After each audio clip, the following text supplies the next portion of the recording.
Salut à tous, j'espère que vous allez bien. Bienvenue dans cette vidéo qui fait suite à une deuxième dans laquelle nous avons parlé des variables et des constantes. Nous avons appris à déclarer les variables ainsi que les constantes. Et bien dans cette vidéo, nous allons voir les types de variables. Voilà les types. Nous allons juste voir les types et les opérateurs à utiliser pour écrire un programme. Voilà, donc sans plus tarder, nous allons commencer, mais n'oublie pas de t'abonner, de liker la vidéo si cela n'est pas encore fait. Donc on se retrouve juste après le générique. Let's go!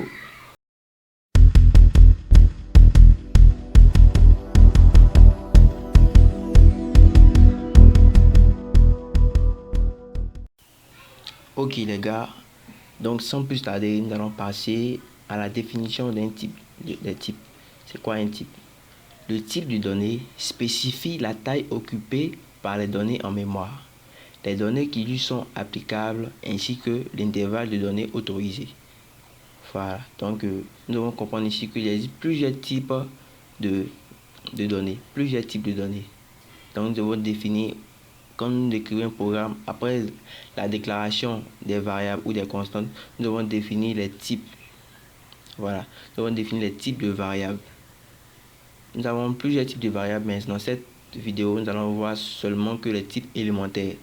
Eh bien, il existe 5 types élémentaires, à savoir les types entiers, les types réels, les types caractères, les types chaînes et les types booléens.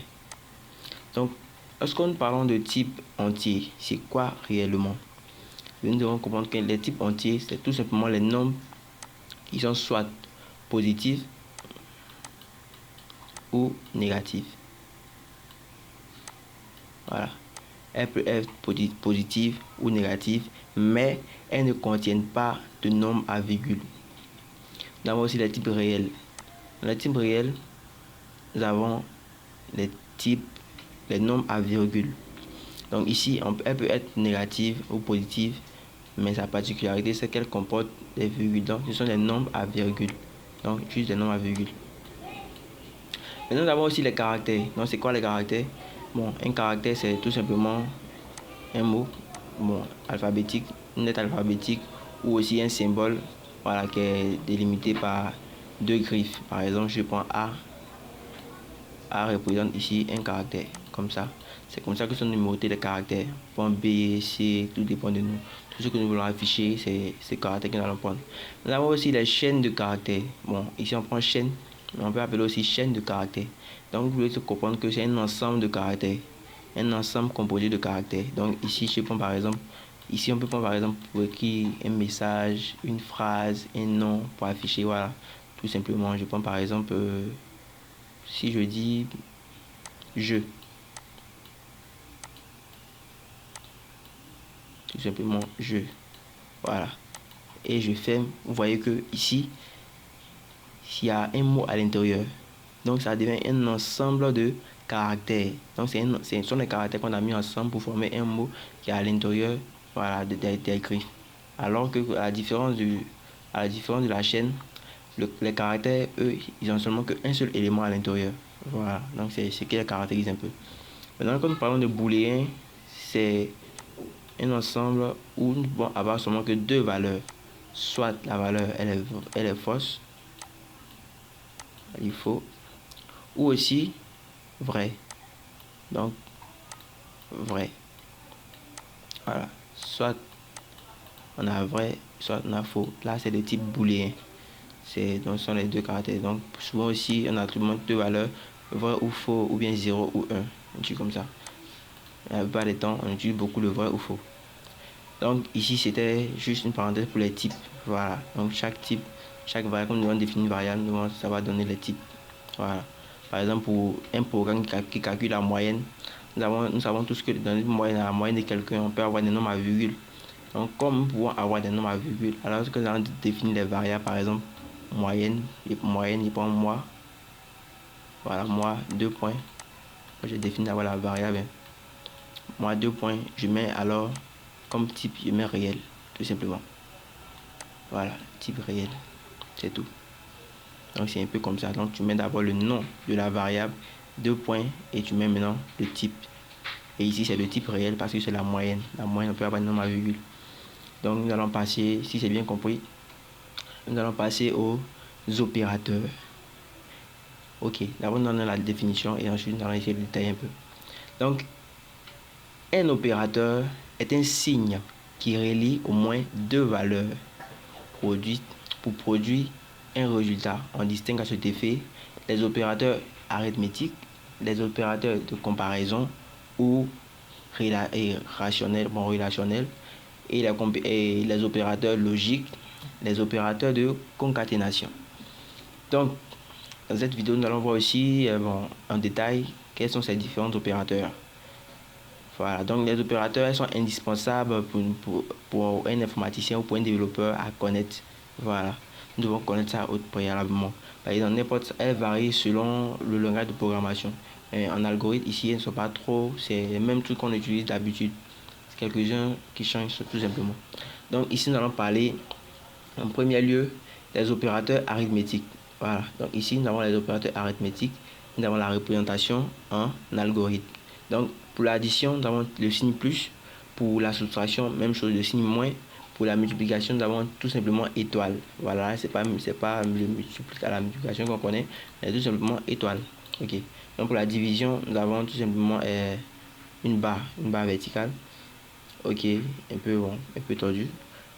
Maintenant, nous avons aussi la division entière. Là, on met div, tout simplement. La division entière, ça dit lorsque nous allons faire par exemple une division. Parce que nous allons effectuer une division, elle va envoyer seulement que la partie entière.